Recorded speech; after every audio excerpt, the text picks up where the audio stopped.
O mundo visivelmente está sendo marcado pelos finais dos tempos. E também há sinais de uma grande crise mundial acontecendo. As nossas vidas se mostram cada vez mais curtas e passageiras aqui na Terra. Estamos vivendo um cenário onde a pobreza e a fome ceifam vidas como nunca antes, onde os falsos profetas proliferam, a desesperança aumenta e as almas estão sendo vastamente perdidas. Mas, em meio a tudo isso, reconhecemos a urgência da nossa missão. Há uma luz de esperança através dos Gideões missionários da última hora. Esse é um projeto do coração de Deus, como guardiões da fé e da ação social. Com mais de 44 anos de história e um exército de mais de 1.000 famílias de missionários, nos dedicamos à obra missionária que transcende fronteiras. Estamos em 21 nações, tocando inúmeras vidas com o Evangelho de Cristo. No entanto, sabemos que ainda é pouco, pois há milhões e milhões de pessoas para serem alcançadas pela palavra de salvação. Nós, os Gideões missionários da última hora, estendemos um convite a todos aqueles que sentem o chamado para unirmos nossas forças nesta causa. Você já pensou no que apresentará diante de Deus no dia do juízo final? Pois, neste momento crucial da história da humanidade, a verdadeira medida de nossas vidas será determinada pelo que fizemos em prol do reino. A vida aqui na terra é breve, como um piscar de olhos, mas no céu ela será eterna. Oh, glória, aleluia! É hora de agir. É hora de juntos fazermos missões no Brasil e nas nações, pois essa é a ordenança do Senhor e nossa tarefa mais importante que temos nessa vida. Venha fazer parte deste exército de Cristo, apoiando a obra missionária dos Gideões. O Espírito Santo está nos conduzindo a fazer missões nesta hora final. Gideões missionários da última hora, unindo o Brasil para evangelizar o mundo.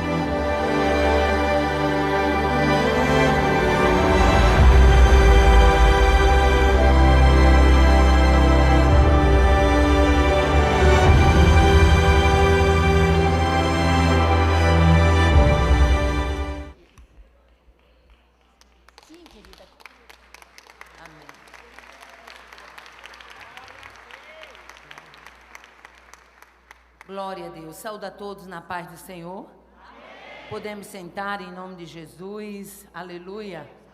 Momento da palavra do Senhor. Antes de entrarmos na palavra, eu gostaria de dar um aviso. Nós temos 3 livros que eles nos acompanham. E esses livros estão disponíveis para os irmãos. Quem me acompanha já sabe a que se destina a venda desses livros, né? E nós temos esse primeiro livro, que é o Vencendo a Tristeza. Traz a história da personagem Leia, né? A única mulher da Bíblia que, com 1 semana de casada, ganhou uma rival. Esse livro, ele nasceu do coração de Deus. O Senhor falou comigo que iria me tornar escritora em um evento na cidade de Parnamirim. E eu recebi o convite da editora. Eles disseram para mim, nós temos assistido alguns vídeos da senhora na internet, e é do interesse nosso publicar os seus livros. E a senhora escolhe a mensagem, e eu escolhi Leia. Interessante que o Vencendo a Tristeza, que trata da história de Leia, muitas pessoas, quando leem, dizem assim: irmã Aparecida, eu achava Leia uma intrusa na vida de Jacó. Mas depois que a senhora começou a nos mostrar esse outro lado de Leia, eu passei a ver Leia com respeito. E eu louvo a Deus por isso. E você pode também louvar a Deus por isso?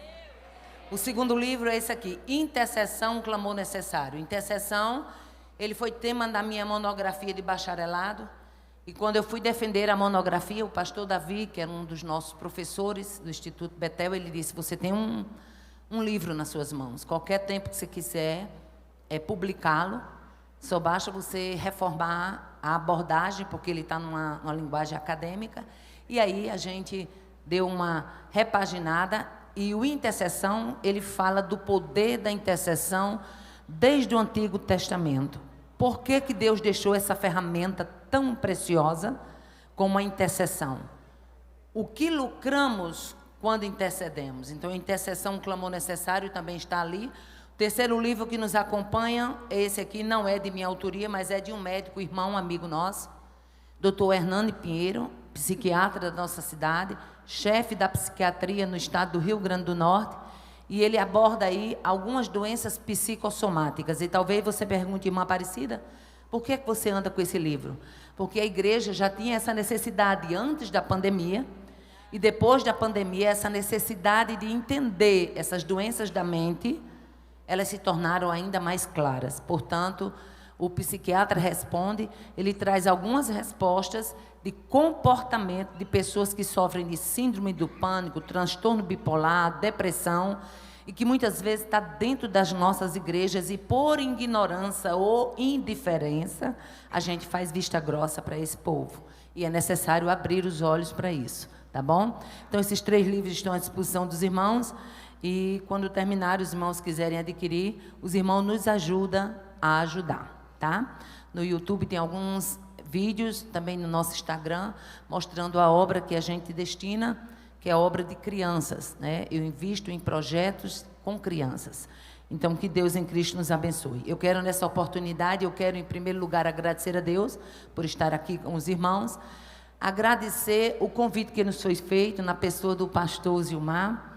Eu tinha muito desejo de lhe conhecer. A nossa irmã Madali, irmã Marinês, sempre fala muito bem da senhora, e transmita ao pastor Zilmar a minha gratidão, e quero agradecer em nome de Jesus o convite.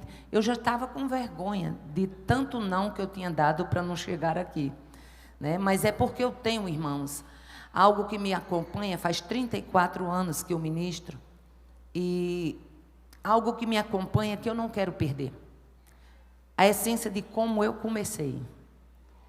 Então, eu tenho algo comigo que depois que eu marco um compromisso, pode ser a igreja pequena que for, pode vir um convite de onde for, eu marquei o meu compromisso lá. Eu não sei fazer câmbio de agenda. Eu não sou cambista de agenda para a glória de Deus. Então, transmita ao pastor Gilmar minha gratidão a Deus e as minhas desculpas por sempre eu estar, né, impossibilitada de atendê-los. Aleluia, louvado seja Deus. Amados, eu fico feliz por toda a equipe que sempre tem nos ajudado, pelo casal Irmã Cássia, o irmão Adão. Feliz em rever pastor Silas, os demais pastores que aqui têm prestado essa assessoria, o pastor Zilmar. Feliz por rever também pastor Hel, sua esposa, e os demais obreiros aqui. Tenham, nesta noite, a minha gratidão a Deus pela sua vida, né? Por você que formou a sua caravana e chegou com tanto sacrifício. Por você que orou por mim e ainda nem me conhecia. Eu quero louvar a Deus por sua vida. Quero dizer que eu tenho orado a Deus agradecendo por cada intercessor que Ele levanta. E eu quero dizer também que interceder por mim é um gesto de amor e eu necessito.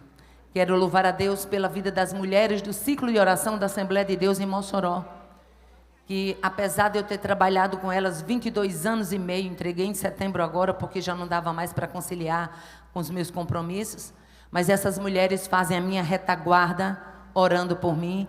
Então fica aqui a minha gratidão a Deus pela vida de cada uma dessas mulheres, coordenadoras, vice-coordenadoras, dirigentes, vice-dirigentes e secretárias. A minha gratidão a Deus pelo meu esposo, que tem sido companheiro, e deixe-me aqui, Deus já começou a falar.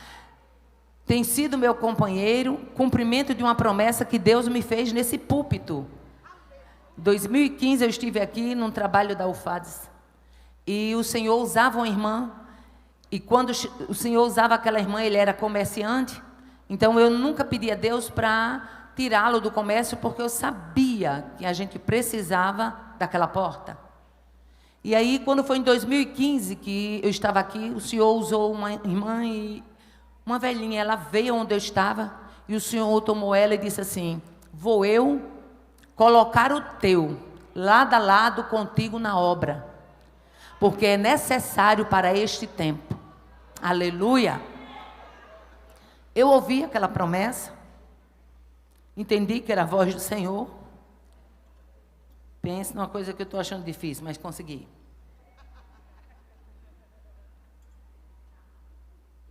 Fica melhor. Mas ao mesmo tempo, quando a gente ouve uma promessa, a gente fica fazendo os nossos questionamentos, porque isso é do humano. É assim ou não é? E eu disse: Deus, como vai ser? Meu esposo tinha uma sociedade e o sócio, há poucos dias, há pouco tempo, tinha demolido um prédio, construído um prédio no nosso ponto. Ele demoliu um prédio velho, construiu um prédio novo, de primeiro andar. E não era crente.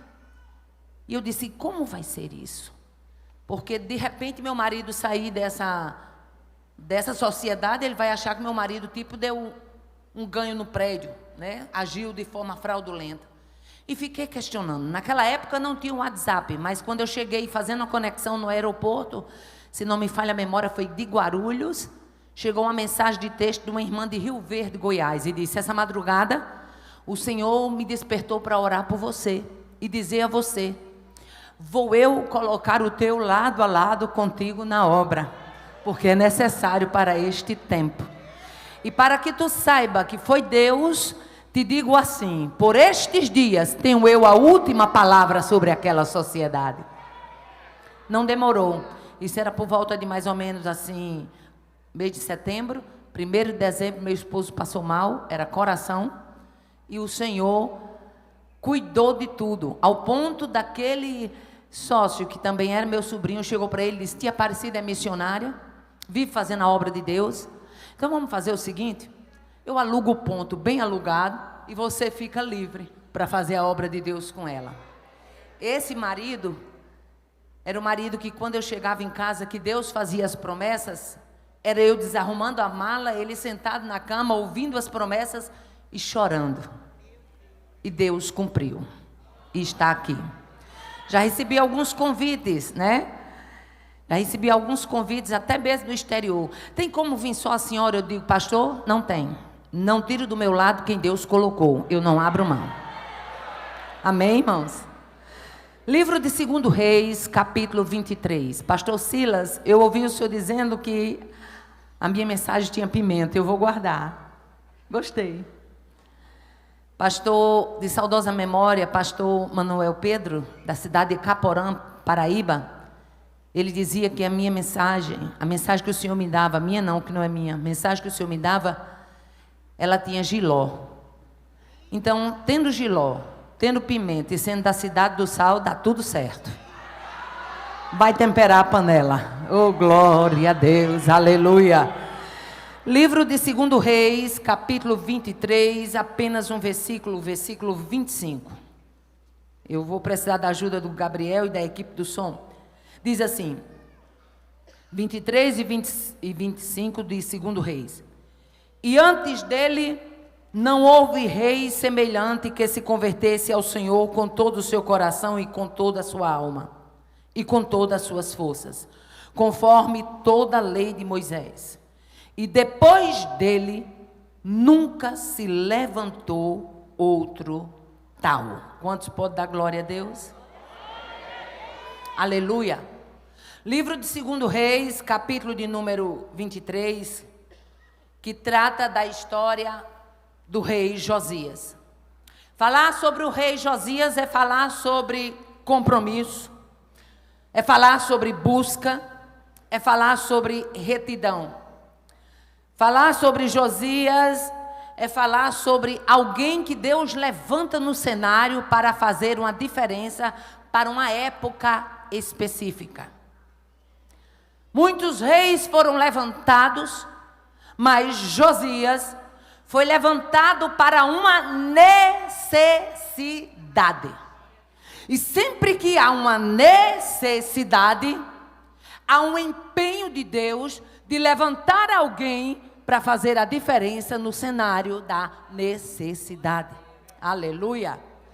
A Bíblia nos diz que Josias, filho de Amon, começou a reinar com 8 anos. Reinou 31 anos em Jerusalém. Josias, cujo nome significa aquele que Deus consola. Josias que nasceu, mas que antes de nascer já teve o seu nascimento profetizado. Se você for lá no livro de 1 Reis 13, você vai ver que quando Israel quando Judá estava mergulhado na idolatria e Jeroboão havia levantado bezerros em Dan e em Betel, estava um dia Jeroboão próximo ao altar, e foi exatamente no altar de incenso de Betel que Deus levanta o profeta, aquele profeta que foi enganado pelo profeta velho. E ele vem e profetiza, e o que foi dito naquele dia foi que o profeta clama contra o altar e diz: altar, altar, assim diz o Senhor, eis que um filho nascerá da casa de Davi, cujo nome será Josias, o qual sacrificará sobre ti os sacerdotes do alto que queimam incenso, e os ossos dos homens se queimarão sobre ti.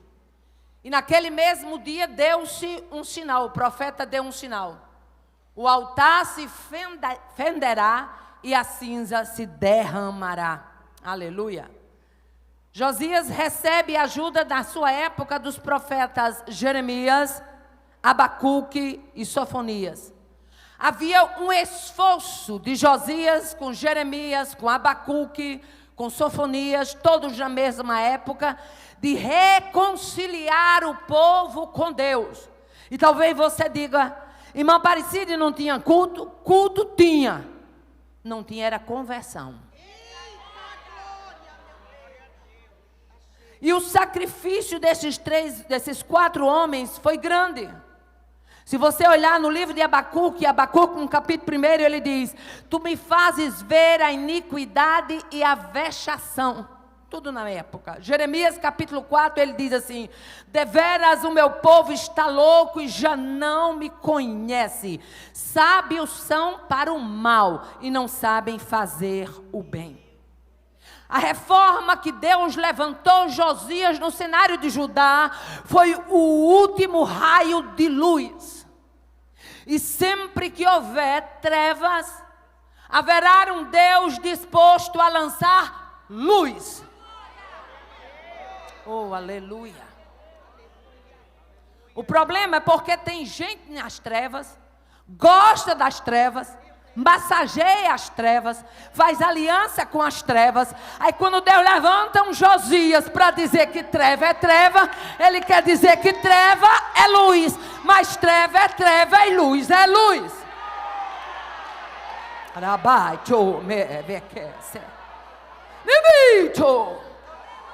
Sempre foi e sempre será assim.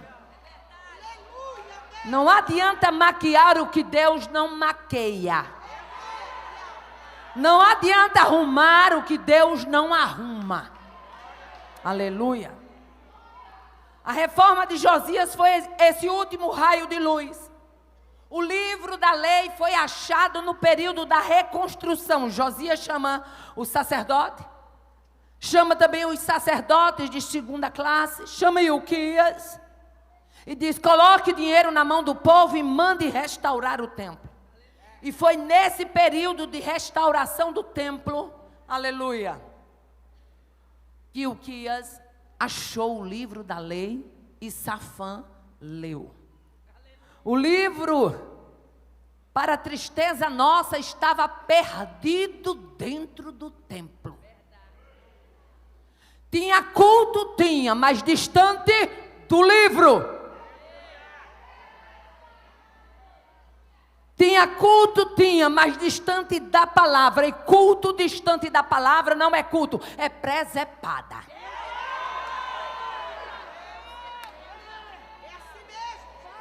Rabaia do conversa.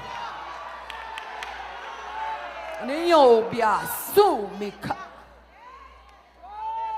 A Bíblia nos diz que quando se acha aquele livro, Josias rasga as suas vestes, aleluia, e manda, aleluia, e à procura da profetisa Uda.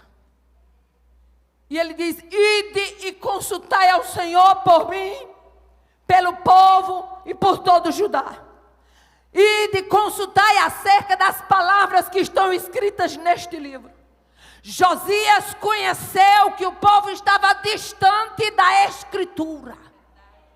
Josias conheceu que havia uma discrepância distância enorme, um afastamento enorme da palavra de Deus.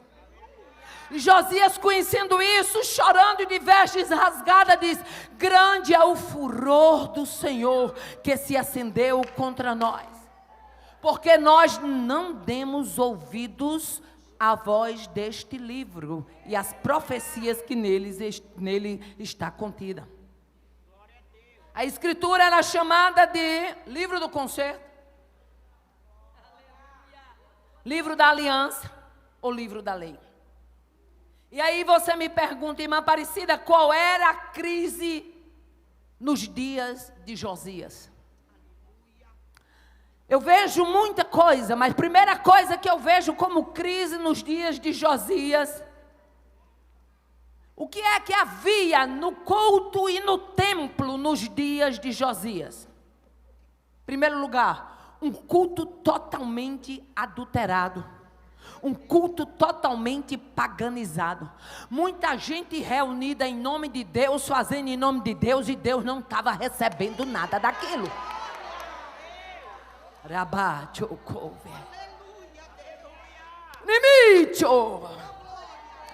O que mais havia neste culto adulterado? A coisa estava tão feia que a Bíblia diz que havia utensílios para Baal, havia utensílios para poste ídolos, havia utensílios para todo o exército do céu. Gente tinha, culto tinha, mas Deus não estava presente. E culto só é culto se a presença for sentida. Aleluia. Baal, a principal divindade masculina dos cananeus e dos fenícios. Baal, que representava as forças produtivas da terra, adorado nas cercanias e no templo do Senhor. Ídolos dentro do templo do Senhor. E a Bíblia nos diz, versículo 4 e 5 deste capítulo 23, que o rei mandou o sumo sacerdote, aleluia, que tirassem, aleluia, chamou também os guardas dos umbrais da porta, que se tirasse do templo do Senhor todos os utensílios que tinham sido feitos para Baal, e o queimasse fora de Jerusalém. Ele começa destituindo os sacerdotes. E deixa eu falar uma coisa aqui em nordestinês, porque eu não tenho esse negócio, porque sou do Nordeste, chegar aqui, ficar falando igual a vocês, não. Eu sou nordestina de raiz. Josias mexeu num vespeiro.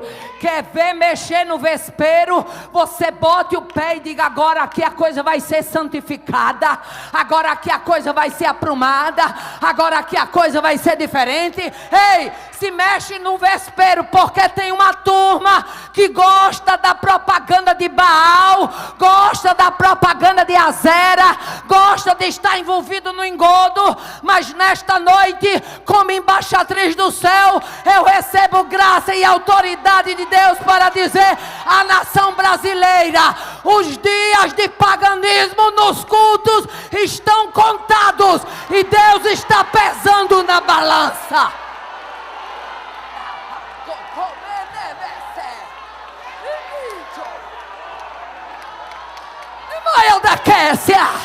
Deus vai colocar um ponto final e vai acabar a brincadeira que estão fazendo nos cultos no Brasil.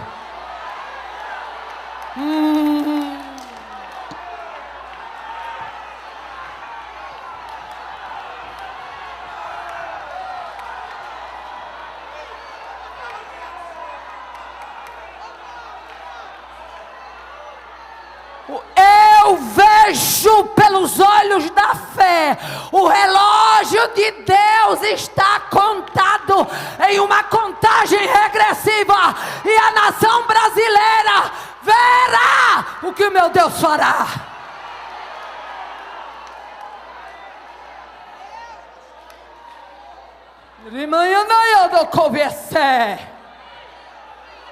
Mas tem uma coisa: Quem tem a tutela de Deus, quem está guardado por Ele, bota o dedo e mexe no vespeiro e conhece quem é vespa e sai do outro lado. Mas Deus guarda.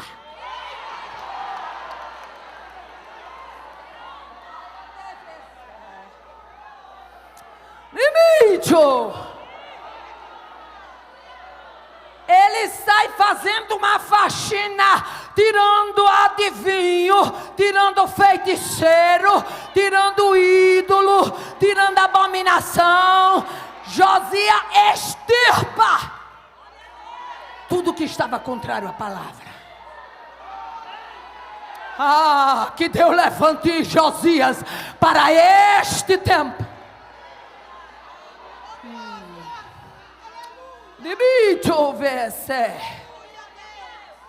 Qual era a crise nos dias de Josias? Sacerdotes idólatras. Muitos que eram sacerdotes do templo do Senhor se transformaram em sacerdotes de Baal.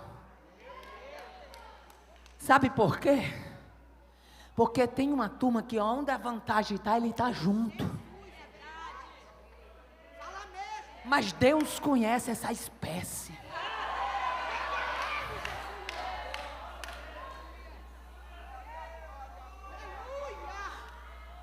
A coisa estava tão desmantelada, como a gente costuma dizer no Nordeste, que tinha adoração para sol, para a lua, para os planetas. Alguns estudiosos dizem aqui que nessa passagem possivelmente foi quando se desenvolveu o estudo da astrologia. Foi nos tempos em que Josias assumiu o reino. A coisa estava tão adulterada que até no telhado e nos terraços das casas havia sacrifício a Baal. Mas sabe uma coisa que me encanta em Deus? Deus, Ele pode até permitir que a coisa desande. Mas Deus tem um trilho.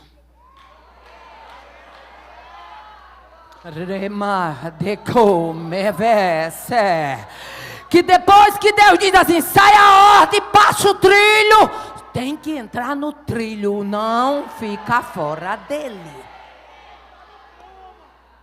Aleluia. No versículo 6 e 7 deste capítulo 23, a Bíblia vai dizer que ele tirou da casa do Senhor. Onde é que estava? Na casa do Senhor. Ele tirou o ídolo do bosque. Tinha um camarada famoso lá, chamado ídolo do bosque. E o camarada que não tinha nada de Deus, estava lá dentro do templo do Senhor. A Bíblia diz que ele tirou para fora de Jerusalém, mandou para o ribeiro de Cedron e queimou. A Bíblia diz que ele desfez em pó. A Bíblia diz que ele lançou esse pó sobre as sepulturas dos filhos do povo. Onde tinha idólatra, ele espalhou o pó. Sabe por quê? Porque pó de ídolo só serve para sacerdote profanado. Pó de ídolo só serve para gente corrompido. Quem é íntegro, para ele serve a glória. Para ele serve a presença, para ele serve a retidão a Deus.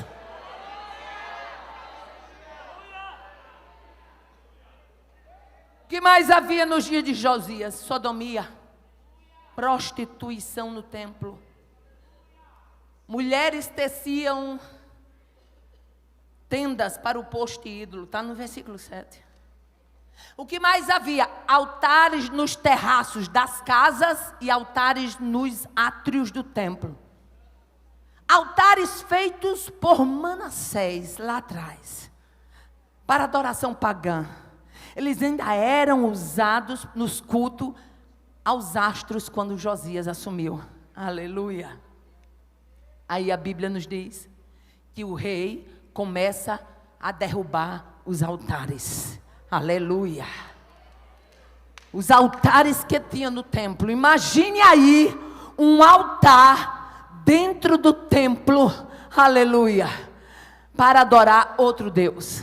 A Bíblia diz que ele começa a derrubar os altares, que ele vai para o terraço de Acais, e ele começa a fazer, aleluia, também chamado de cenáculo de Acais, ou sala de Acais, começa a fazer a limpeza, derruba os altares que Manassés havia feito, nos átrios do Senhor, e vai esmigalhando esses altares, e tira eles ali, e lança o pó desses altares. E quando eu estava lendo essa palavra, o Senhor liberava uma palavra para mim, dizendo assim: Aparecida, brada naquele lugar, eu vou destruir os altares de Manassés e acabar com a idolatria no Brasil, a Jeroboão. A igreja brasileira vai passar pelo sopro e pelo prumo, porque é necessário. Josias foi levantado para engatar a marcha ré do inferno. Ei, você ser uma Maria vai com as outras não é difícil não. Você está misturado com a turma da godela, do arrumadinho, não é difícil não. Difícil é você bater o pé e dizer: saia daqui, Satanás, porque eu tenho compromisso.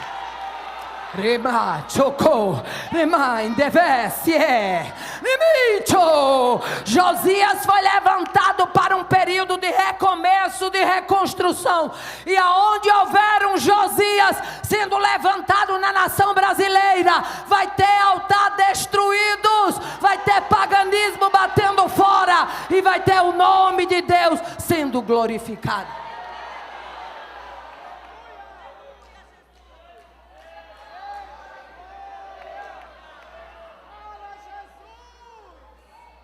Aí tem uma turminha que talvez esteja dizendo assim: irmã Aparecida, não tinha outra mensagenzinha não? Tem não. É isso aqui mesmo. É do jeito que ele mandou e acabou a conversa. Eu tenho algo que me acompanha quando eu saio da minha casa para ministrar. Eu digo: Deus, eu não quero passar 1 milímetro na tua frente, mas também não quero arredar 1 milímetro daquilo que tu me entrega. E talvez você diga: essa mensagem, ela não se aplica aos nossos dias. Ei, nós temos os altares em nossos dias que precisam ser esmigalhados. Altares da conveniência e do acordo.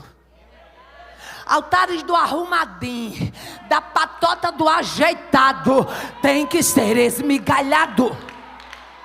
Altares dos rejeitadores da palavra de Deus, querem tornar doce o que para Deus é amargo e é vil, não será doce.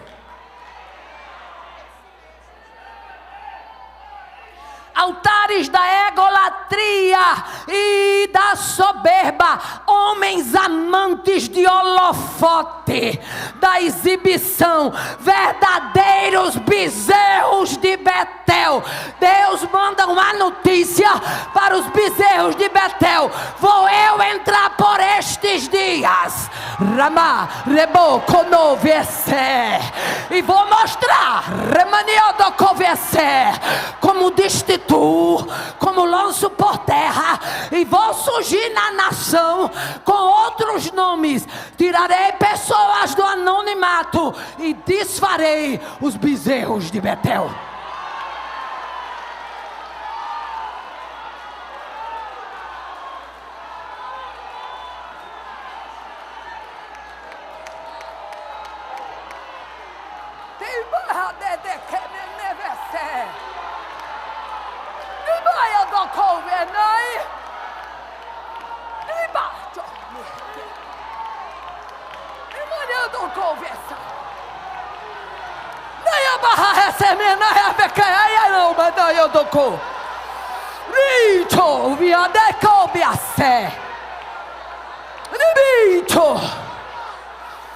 Deus vai fazer uma varredura, e vocês vão ver no noticiário os bezerros de Betel caindo por terra.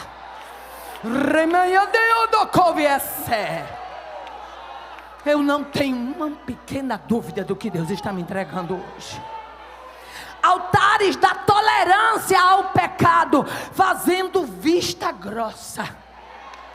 Vista grossa para o que Deus já vomitou.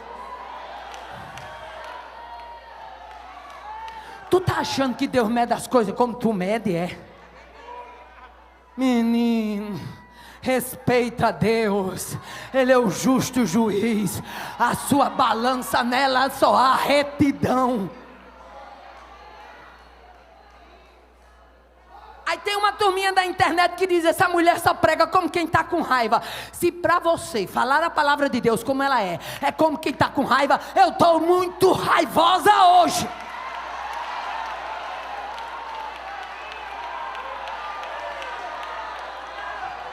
Porque a palavra de Deus não é elástica, ela é prego batido, ponta virada, ela é reta, é pura, é eficaz, não envelhece, não entorta, não dá bicho, não fede, não cede, não arreda. É essa.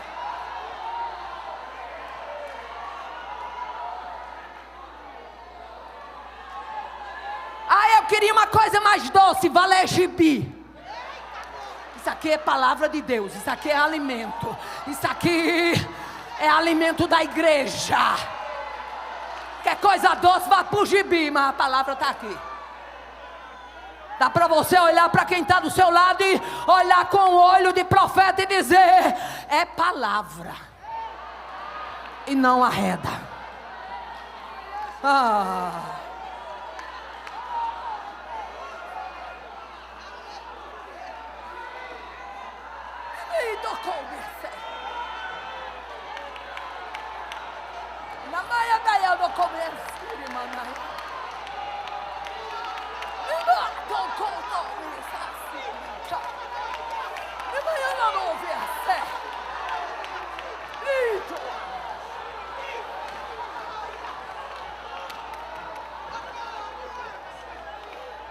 Altares da tolerância serão varridos. Por pobre disciplina, e por rico em pecado um cargo. E você acha que Deus não está vendo? Altares de laços disfarçados de oportunidades.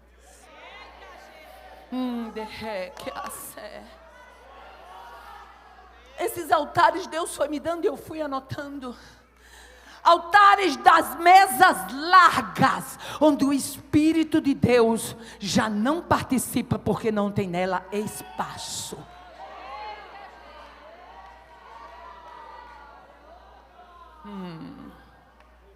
Altares do desprezo ao justo e ao fiel. Altares que tem duas balanças, dois pesos e duas medidas. Altares dos sonegadores da glória. E quando Deus falou isso, foi de madrugada. Já era madrugada. Eu disse: Deus, que arrumação é essa de sonegadores da glória? E o Senhor bradou, aparecido em Isaías 42, 8: eu sou o Senhor, este é o meu nome, e a minha glória outrem não darei, e nem o meu louvor às imagens de escultura. Mas irmão, parecida a imagem de escultura. E quantos ídolos você está fazendo aqui que ainda não esculpiu? A palavra sonegar vem de origem latina, significa subnegare. Sabe o que significa? Negar a origem de onde se recebeu. Esquivar-se da obrigação. Aleluia. É uma negação do que foi recebido. E é uma negação da fonte que despejou aquilo que foi recebido. E quando Deus falava isso, eu disse: meu Deus, o que significa? O Senhor disse assim: eu vou varrer. o altar dos sonegadores da glória, homens que puxam holofotes para si, homens que acham que são o centro, já deixaram de orar e pedir a palavra, já deixaram o jejum e de se submeter. Eles acham que os seus Facebooks, os seus Instagrams e as suas redes sociais, Deus manda dizer para esses bezerros de Betel: vou deixá-los só.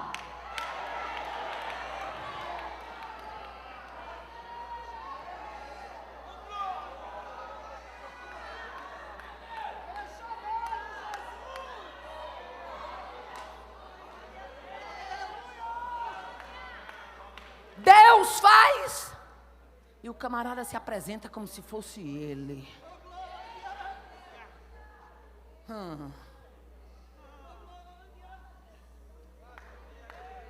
E quando eu vejo isso, eu me lembro, sabe de quê?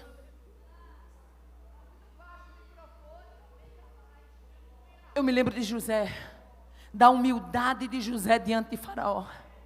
Quando José é tirado do cárcere, que ele comparece diante de Faraó, Faraó olha para José e diz: ouvi dizer que quando tu ouves um sonho, tu interpretas. Ele diz: isto não está em mim, mas Deus dará resposta de paz a Faraó.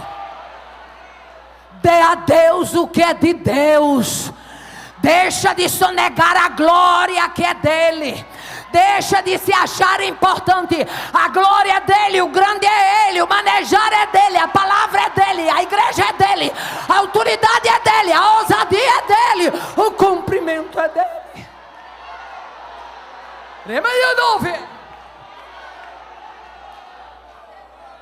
Você está sentindo aí o que eu estou sentindo aqui?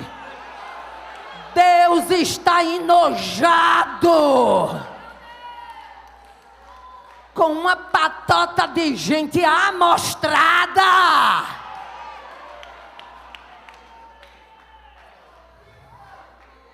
exibida. Mas não se preocupe não, vai vir um cartaz nessa nova história. Quando Deus bradava para mim, falava: diga naquele lugar que eu sou o Deus que contempla os sonegadores da glória, o Senhor me lembrava de Daniel diante de Belsazar. Quando Belsazar viu a escritura na estucada do palácio real, ninguém conseguiu decifrar. Alguém chega, fala de Daniel, e quando ele comparece diante de Belsazar, a humildade de Daniel me encanta, gente. Se existe uma coisa que me encanta, é gente simples. E quando o rei chega, Belsazar chega para Daniel. Quando Daniel comparece, ele diz: tenho ouvido dizer a teu respeito que o Espírito dos deuses estão em ti, e que em ti há luz, há entendimento, há excelente sabedoria. Ei, se Daniel fosse amostrado como uma turma, diz: com licença, rei, segura aí que eu vou chamar o pessoal para tirar uma foto aqui, para ver o que é que você está me dizendo. Oh Deus, rei, segura aí, deixa eu gravar um vídeo para você repetir isso, porque eu preciso botar no meu Instagram. Turma de amostrado, gente que sonega a glória. Rema, tolovienecacé, nimito. Tem mais, eu quero dizer uma coisa. Se você decifrar o que está escrito aqui, olha a promessa de Belsazar para Daniel. Você vai ser vestido de púrpura, vai ter uma cadeia de ouro no pescoço e vai ser o terceiro dominador no meu reino. Daniel, com a simplicidade, disse assim: ó rei, as tuas dádivas fiquem contigo. Dá os teus presentes para outro. Mas eu vou ler a escritura e farei saber a interpretação. E fique sabendo uma coisa, não sou eu não. Deus, o Altíssimo, Ele tem domínio sobre o reino dos homens e o dar a quem quer. Mas tu quer saber a escritura? Mene, mene, tekel, passim. Aleluia. Deus, aleluia, acabou o teu reino. Fosse pesado na balança e fosse achado em falta. E o teu reino passou o tempo e foi dividido e dado aos medos e aos persas. Minha filha, a coisa era tão séria que a Bíblia diz que só em ver a Escritura, porque é o seguinte, o camarada brinca com Deus, ele não tem estrutura nem para ver a mão de Deus escrevendo. A Bíblia diz que o joelho de Belsazar batia um no outro, está assim ou não está lá? Tu não tem estrutura nem de ver, a Escritura na parede, então não queira ver a mão dele entrando em cena, não.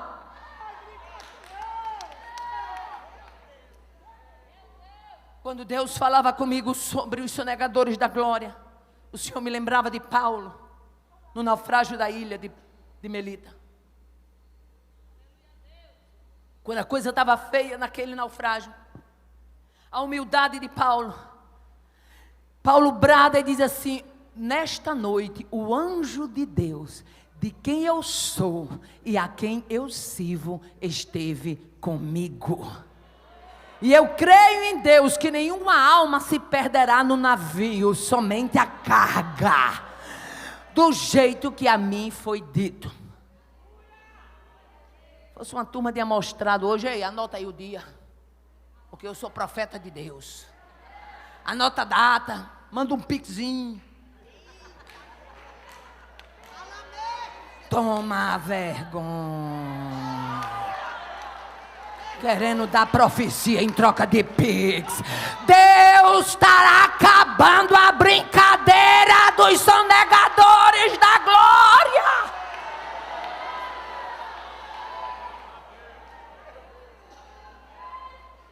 Derrama-se.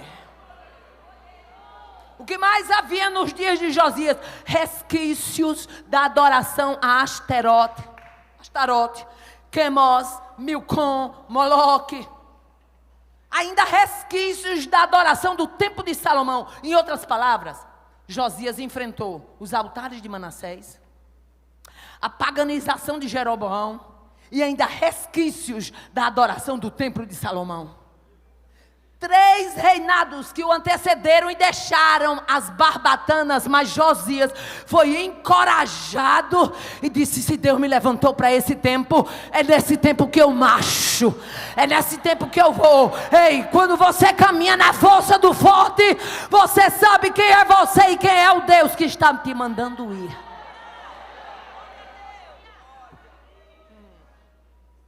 O que mais havia nos dias de Josias, irmã Aparecida? Sacrifício ritual de criança, Tofete. Era o lugar onde as crianças eram oferecidas a Moloque. O que mais havia? Gente, a coisa estava tão adulterada que havia carros e cavalos dentro da área grande do templo, próximo do portão. Carros e cavalos para desfilar em homenagem ao Deus Sol. E Deus olhando a presepada.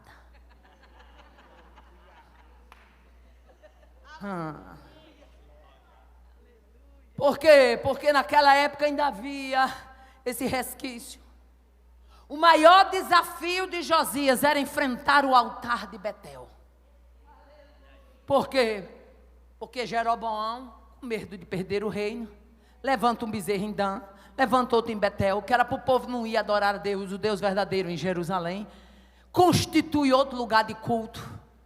E acha que vai ficar por isso mesmo. Em outras palavras, traduzindo para os nossos dias, muita gente abrindo birosca de tudo quanto é maneira, dizendo que é casa de Deus, que é templo de Deus. Agora vamos ver se Deus está lá. Jeroboão abre as biroscas dele em Dan e em Betel. Jeroboão levanta bezerros de ouro e coloca e diz: aqui foi o teu Deus, ó Israel, que te tirou do Egito. Você está achando que com Deus se brinca muito tempo? Meu filho, Deus até deixa o camarada aí um tempo, mas na hora dele puxar as estribeiras, o camarada vem para o lugarzinho e fica ali, ó, na rédea de papai, porque papai sabe soltar a rédea e sabe puxar também.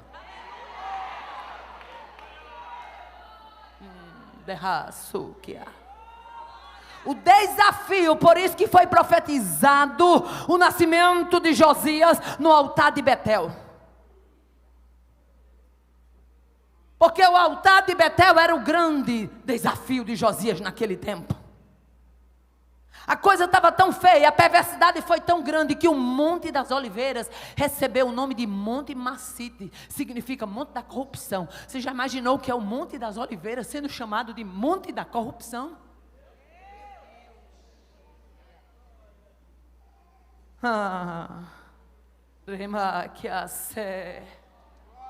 Mas deixa eu dizer uma coisa. Louve a Deus pelos Josias que Ele já tem levantado. Louve a Deus pelos encorajados para fazer a coisa como ela deve ser.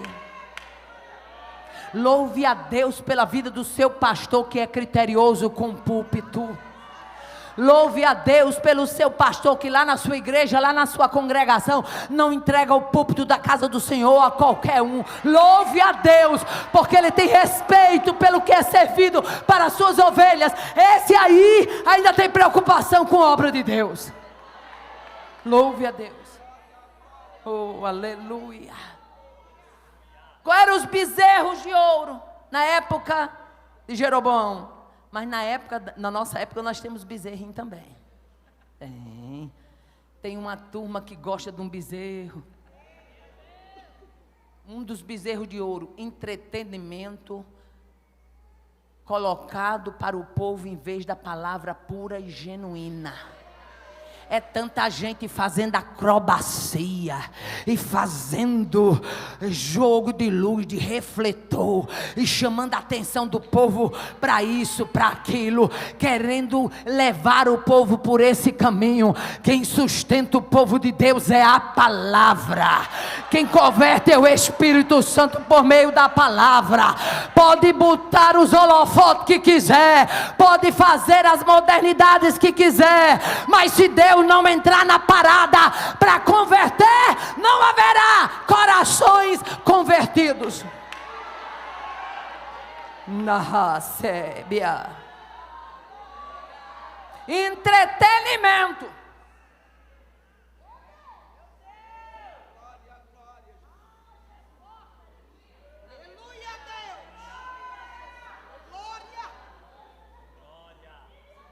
Peça ao Espírito de Deus para mudar o seu paladar.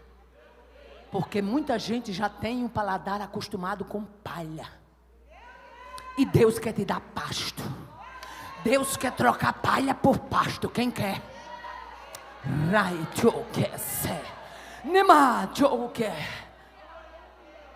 Quais são mais os bezerros da atualidade? Verdadeiros gurus, massageando o ego do crente.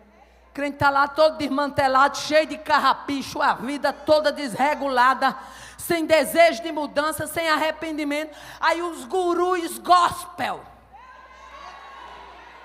dizendo: Deus vai te abençoar, Deus vai alargar a sua fronteira, e dependendo do tamanho do pix e da oferta, aí é que ele aumenta a proposta. Deus vai por estes dias começar a trabalhar nesse cenário. Repito o que disse: Deus está enojado.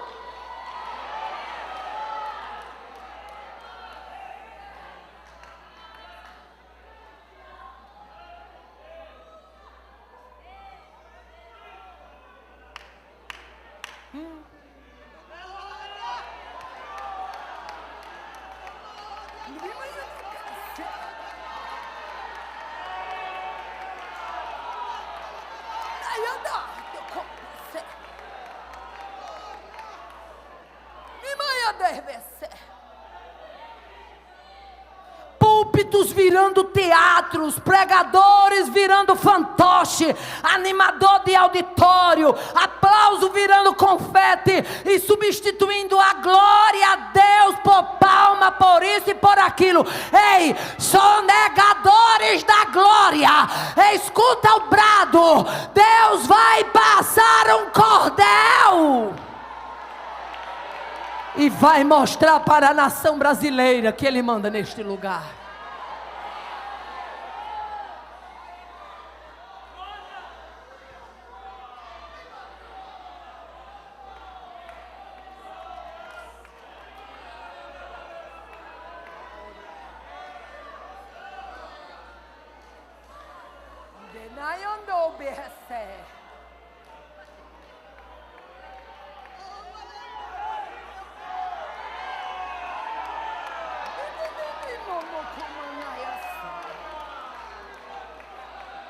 Não vão continuar sonegando a glória que é dele. Você vai ter que declarar de onde é que é a fonte.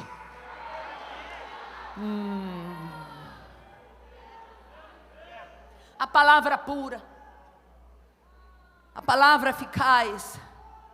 Porque tem gente que acha que tem que dar uma incrementada na palavra. Gente, a palavra já é temperada por ela só. A palavra de Deus, se você botar um versículo, ele fala sozinho, não precisa nem da minha boca, nem da sua. A palavra de Deus, ela é tão poderosa, que ela é comparada à luz, a martelo que espinhuça a penha.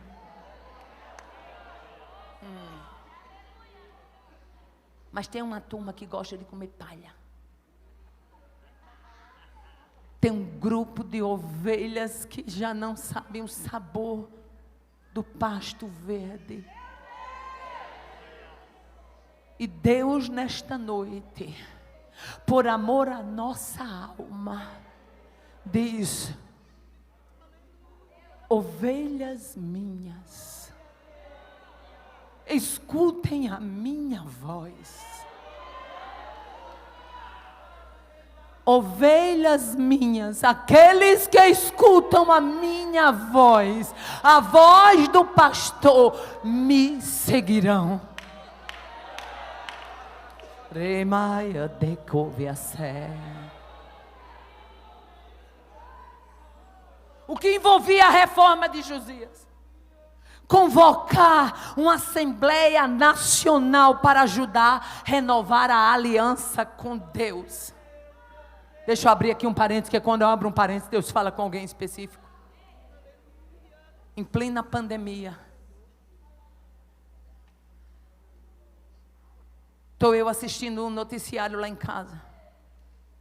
E começa a mostrar os aeroportos de vários países, com as aeronaves paradas. E quando eu vou passando da cozinha para a sala, para a área de serviço, Deus me faz voltar e brada ao meu coração. E diz: filha, muita gente acha que faz, que pode e que acontece.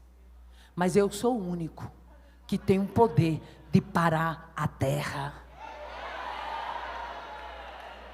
Está vendo aí aviões do mundo todo parados? Espanha, Estados Unidos, Brasil, Noruega, Japão, China. Independente de idiomas, eu sei paralisar a terra.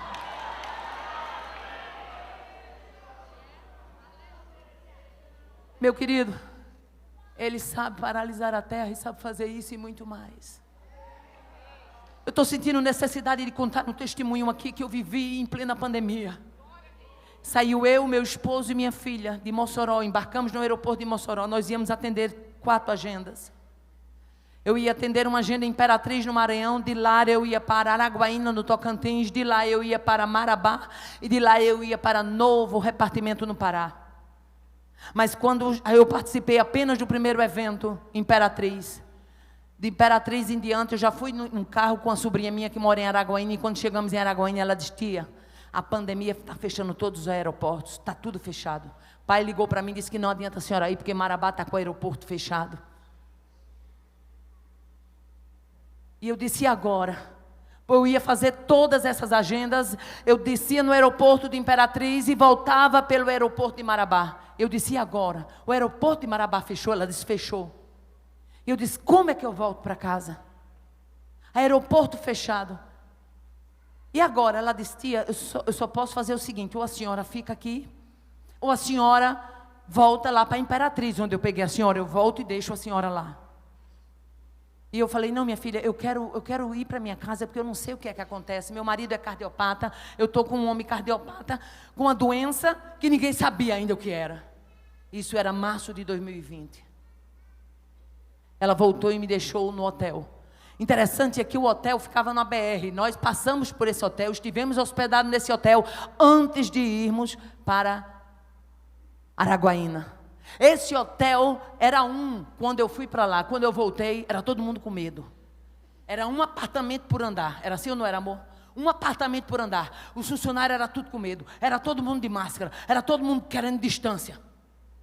Desceu eu, ele e minha filha do elevador num andar, o andar todo no escuro, só nós num andar todinho.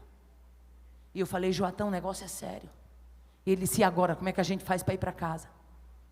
Os ônibus parando, tudo parado. E eu disse, não sei. E de repente eu comecei a assistir um noticiário e começou a dar tudo fechado. Eu estou dentro do contexto do Deus que paralisa quando é necessário paralisar. E ele foi dormir, ele disse, eu vou dormir, estou cansado. Eu digo, vá dormir. E eu fiquei assistindo noticiário e o coração se angustiando.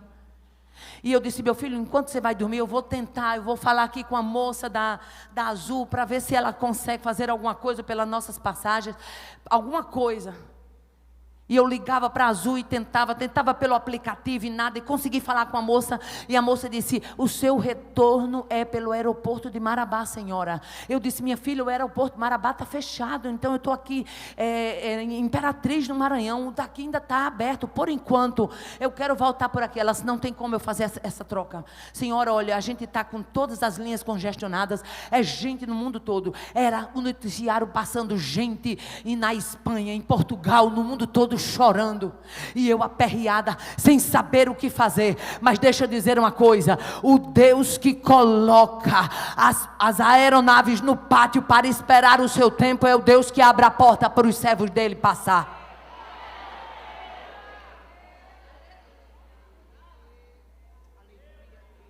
Tentei fazer essa troca de passagem até por volta de 1h30 da manhã. 1h30 da manhã eu já estava cansada, pastor Silas, de tanto digitar, de tanto ligar. Ninguém dava uma solução para o meu problema. Dobrei o joelho e disse, Deus, eu não saí da minha casa para brincadeira. Eu saí para levar a tua palavra. E eu te peço, eu não sei como, mas bota eu, meu marido e minha filha de volta para minha casa. Eu não vou mais ligar para ninguém, mas eu quero agora acessar o céu. Entre com providência nessa situação. Era por volta de 1h30 da manhã, deu um cochilo de umas 2 horas no máximo. 3h30 da manhã, uma voz me acordou e disse, se levante, chama o teu marido e a tua filha, se arrume e vai para o aeroporto. É para quem crê, meu filho. A Ele a glória, não é irmã Aparecida não, é Ele. Acordei Joatã, acordei Sara. Ele disse, minha filha conseguiu trocar? Eu disse, não, vamos se arrumar. Sim, aí antes deles deitar, eu disse, deixa tudo pronto, deixa só a roupinha já do embarque. A senhora sabe se a gente vai embarcar? Deixa a roupa do embarque pronta. Acordei todo mundo por volta de 3h30, antes das 4, todo mundo, acorda, acorda. Ele disse, você conseguiu trocar a passagem? Eu disse, não. Ele disse, a gente vai para onde? Para o aeroporto. A gente vai para o aeroporto fazer o quê? Eu digo, não sei, eu vou obedecer o que Deus mandou, eu vou para o aeroporto.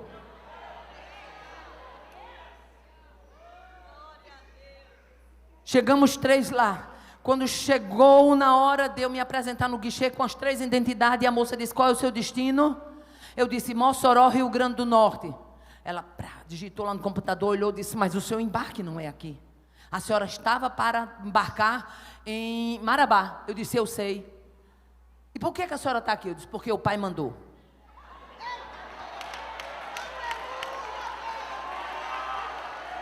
Ela disse, quem? Eu disse, o pai.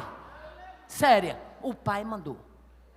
Ela bateu lá no computador, olhou para mim, disse, deve ter sido o pai mesmo. Eu disse, Deus.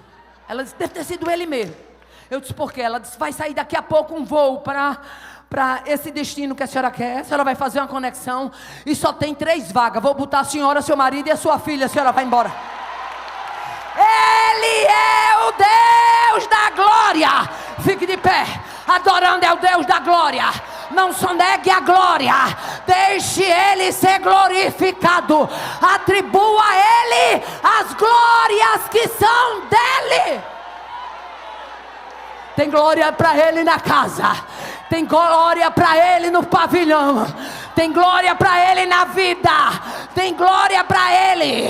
Josias é levantado para dizer: eu estou aqui para um tempo de restauração. Não tema, Josias, marche. Não tema, Josias, não retroceda.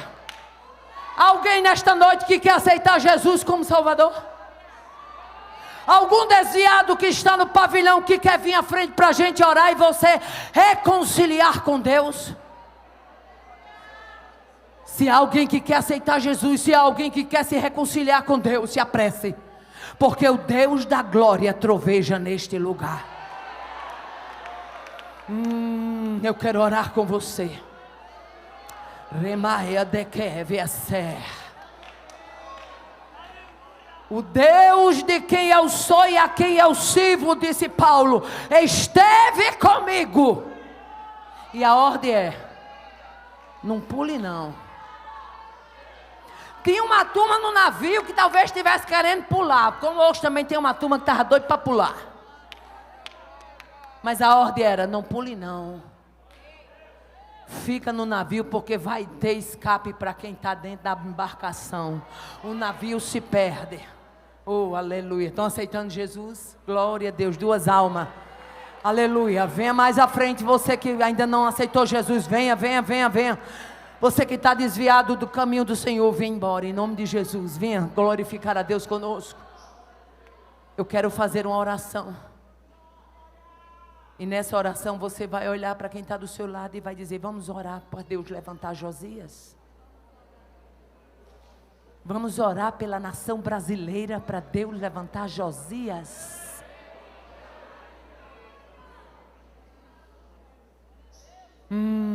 Deus que recebe a casa. Josias incomoda, mas é do céu. Josias mexe no vespero, mas é do céu. Josias bota feiticeiro, idólatra, adivinho, poste ídolo para baterem debandada, mas foi ordem do céu. E quem tem ordem do céu, marcha de cabeça erguida, marcha na garantia de que ele é, ele tem, ele pode, ele faz. Você vai a ele agora, em oração, dizer: Senhor, levanta Josias no cenário da nação brasileira. Quem está comprometido em orar comigo, vamos comigo. Levante a sua mão. Eu não posso levantar, mas você pode. Aleluia. Pai amado, em nome de Jesus nós te louvamos. Nós te bendizemos porque tu és o Deus que ouve oração. Nós te glorificamos porque tu és o Deus que faz coisas que ninguém pode fazer. Tu és o Deus da restauração e da reforma. Tu és o Deus que faz aquilo que só tu, a tua boa mão, pode realizar. Visita, Senhor, o povo do Senhor que está aqui. Visita o teu povo que está espalhado na nação brasileira. Muda o cenário, Senhor. Muda, Senhor amado. Tira, Senhor amado, da casa do Senhor tudo aquilo que não te agrada. Ramanhande cobiesse. Nem eu dou cobiesse. Tira tudo aquilo que é contrário à tua voz. E levanta Josias para o cenário da nação brasileira. Levanta Josias para esse tempo da igreja. Eu sei, Senhor, que tu vais levantar Josias. Porque há um tempo de restauração e de reforma que precisa acontecer.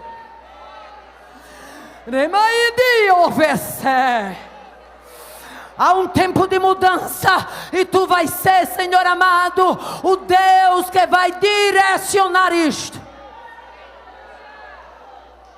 Pelos olhos da fé eu vejo Deus entrando no cenário. Pelos olhos da fé eu vejo Deus entrando na história.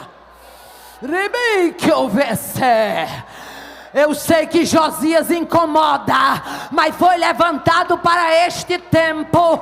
E que você goste ou deixe de gostar, Josias fará tudo aquilo que Deus o comissionou para fazer.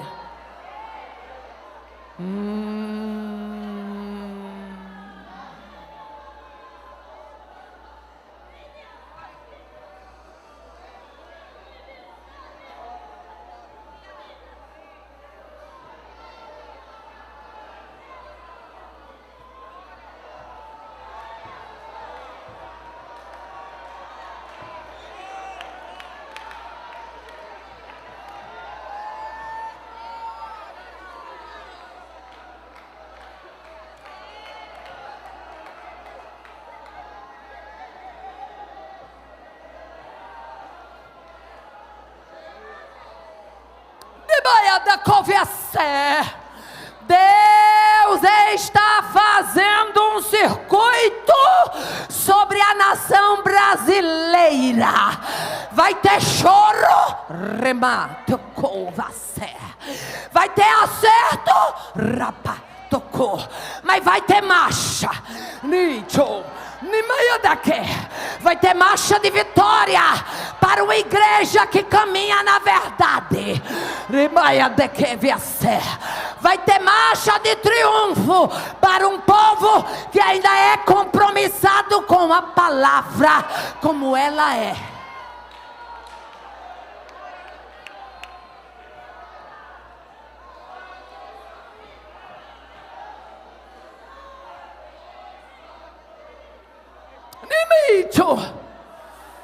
Deus está conduzindo para fazer missões. Na última hora está, mas Deus não tem compromisso com o evangelho frouxo, com corda bamba, com gente pisando em dois caminhos. Apruma o passo, porque o Senhor está vindo aí.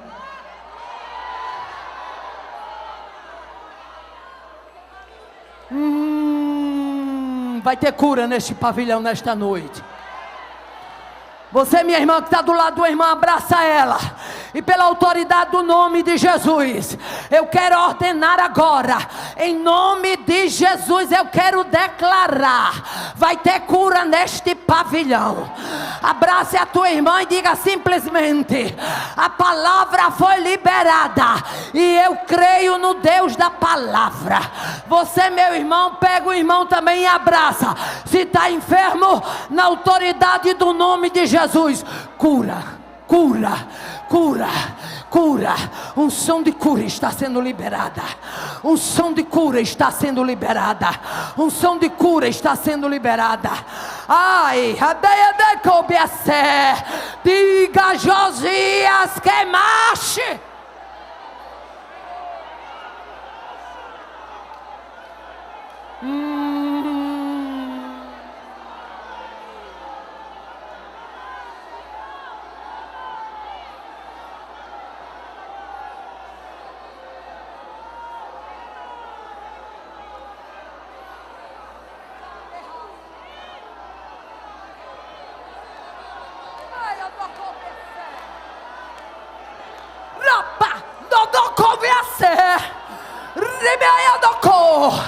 Ai, ai, ai, ai. Ah, quem dera que os olhos espirituais se abrissem para você ver o que Deus está fazendo agora. Ei, estou eu desbaratando, descortinando, rimaiado, altares de mentira, repacoto, ai, aniquilando principados.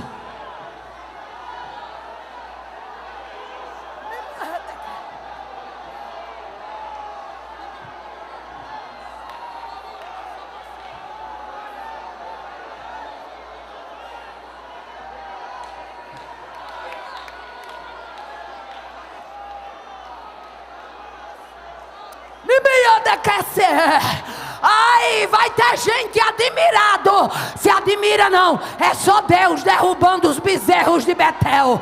Se admira não, é só Deus colocando por terra os altares de Baal. Mas na casa do Senhor não fica.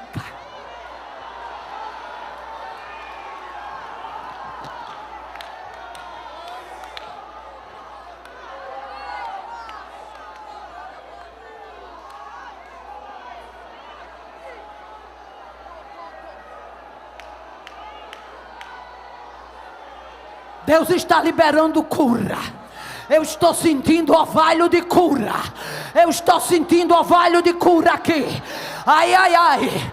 Que Deus grande é esse? A Ele a honra, a Ele a glória, a Ele o louvor. Quando for contar o testemunho, não bota meu nome não, bota o nome dEle.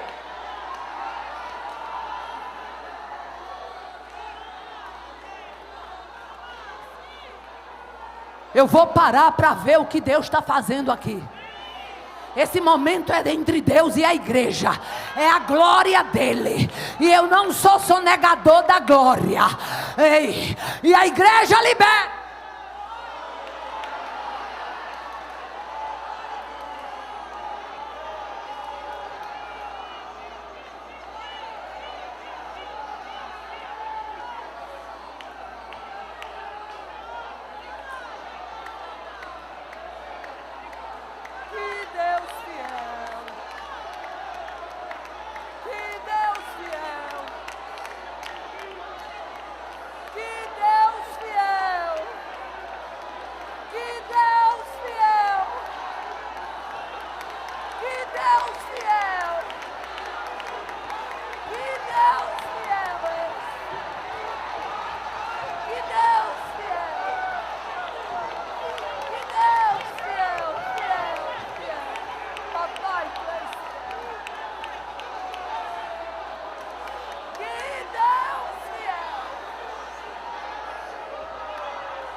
Se prepara, igreja, porque estão sendo levantados Josias para a nação brasileira.